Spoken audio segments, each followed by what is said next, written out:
मैंने रिसेंटली एक मूवी देखी, Shakuntala Devi.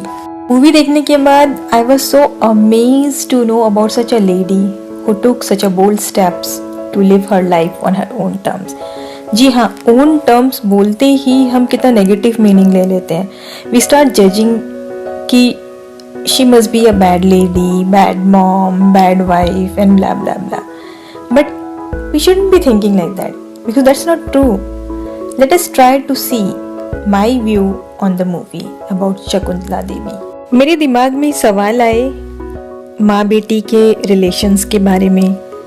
Shakuntala Devi as a daughter, as a sister, as a wife, as a mother and as a women. तो मुझे कहीं कुछ गलत नहीं लगा, पर हाँ, उसके कई सारे पेन पॉइंट थे, कई सारे सवाल थे और कई सारी लर्निंग जो मुझे लगी ये मूवी देखने के बाद। एज अ डॉटर वो अपने पेरेंट्स से उतनी खुश नहीं थी। रीज़न चाहे जो भी हो, चाहे बचपन में उसने काम करना पड़ा है या जो भी रीज़न है, या उसके पेरेंट का रवैया उसकी बहन के प्रति, इस वजह से उसके अंदर ये सब भावनाएं घुस गई अपने पेरेंट्स के लिए। बट जो भी रीज़न है, एज अ डॉटर वो खुश नहीं थी और उस चीज़ को उसने रियलाइज़ किया जब उसने अपनी बेटी से सीख पाई कि वो कितनी गलत थी एज अ डॉटर अपनी मदर के प्रति। एज अ सिस्टर वो बहुत ही लविंग, केयरिंग थी, पर अपनी बहन की सडन डेथ के बाद वो बहुत हर्ट हो गई। बट इस चीज़ को उसने नेगेटिवली नहीं लिया और अपने आप को बहुत स्ट्रॉन्ग बनाया, डिटरमाइंड बनाया और पॉजिटिवली लिया कि अपनी बहन को वो ये प्रूव कर सके कि सिर्फ बड़ा आदमी नहीं होता है, बड़ी औरत भी होता है और वो वैसा अपने आप को बन के दिखाएगी जिसे लोग याद रखेंगे। तो as a sister she was very loving, caring and very determined. As a wife, to me she was a perfect wife. Just because she got divorced doesn't mean that she was not a good wife. वो एक ऐसी person है जिसके अपने dreams हैं, gifted talent है, जो पंख लगा के उड़ना चाहती है, दुनिया देखना चाहती है। उसके लिए अगर कुछ चीज़ बाधा आ रही है तो वो उस ऑब्स्टेकल को तोड़ के आगे बढ़ना चाहती है। उसका ये मतलब नहीं है कि वो एक बुरी इंसान है या बुरी वाइफ हो गई क्योंकि उसे डिवोर्स देना पड़ गया। तो to me she is a perfect wife. As a women she lived her life so beautifully. Her knowledge of maths proving that human brain is more powerful than a computer, enjoying, bringing humor in every situation.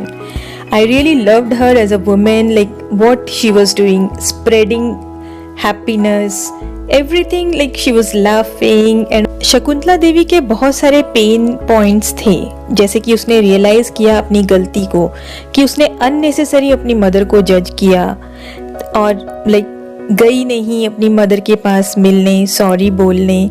और जब उसने realise किया इस चीज़ को कि उसने अपनी माँ के साथ कुछ गलत किया है और वो वापस गई अपने गांव, तब बहुत लेट हो चुका था। और इस चीज़ को रियलाइज़ करने में उसने बहुत समय ले लिया। मतलब उसको ये चीज़ तब रियलाइज़ हुई जब उसकी अपनी बेटी हुई और अपनी बेटी ने कुछ ऐसी सिचुएशन क्रिएट करी जिसे उसे लगा कि उसने अपनी माँ के साथ गलत किया है। तो ये उसका बहुत बड़ा दर्द रह गया दिल में कि वो अपनी माँ को गले नहीं लगा पाई, सॉरी नहीं बोल पाई कि वो अपनी माँ से कितना प्यार करती है। She never knew the reason why her sister died untreated. She just started hating her parents. In spite of understanding the situation, she just started hating her mother कि माँ मेरी कुछ बोलती क्यों नहीं है। As a wife, she has to leave her husband behind to pursue her dreams. So that was also hurting her कि जब किसी हस्बैंड का प्रमोशन होता है या कुछ अच्छी सिचुएशन होती है, उस हस्बैंड को अगर अपने घर से दूर कहीं जाना होता है तो एक्सपेक्ट किया जाता है कि वाइफ उसे फॉलो करेगी। पर सेम सिचुएशन अगर वाइफ के साथ आती है और वो चाहती है कि उसका हस्बैंड उसको फॉलो करे, तो वो नहीं हो सकता है। ऐसा क्यों? इस तरीके का डिस्क्रिमिनेशन क्यों, जिसे जो इस तरीके की चीज़ें उसे हर्ट करती हैं। पर अपने ड्रीम्स को फॉलो करने के लिए अपने लाइक शी यूज्ड टू से कि लाइक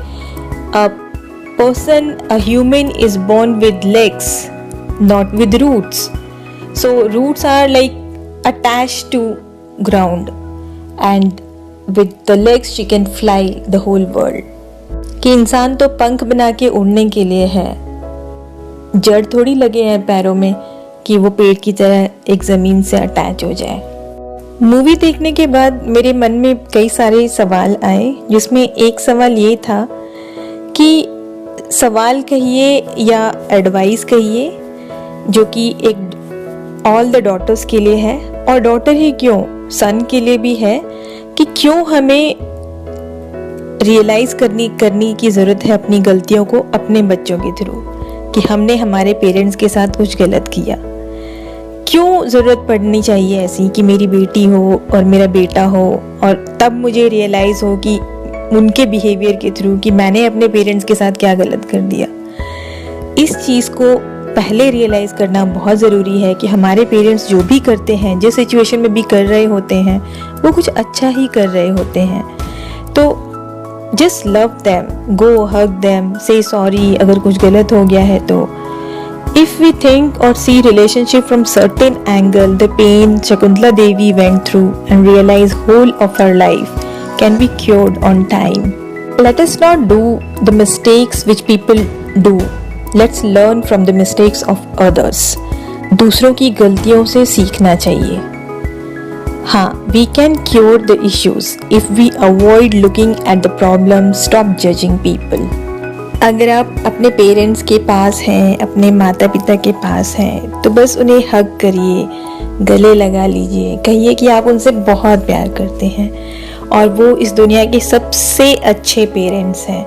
और अगर आप उनसे दूर हैं, किसी कारणवश उनके पास नहीं है, तो फ़ोन उठाइए, कॉल करिए, बोलिए कि आप उन्हें बहुत प्यार करते हैं और वो आपकी लाइफ में बहुत इम्पोर्टेंट है। आपकी सारी प्रॉब्लम्स दूर हो जाएंगी और आप बहुत अच्छा फील करेंगे।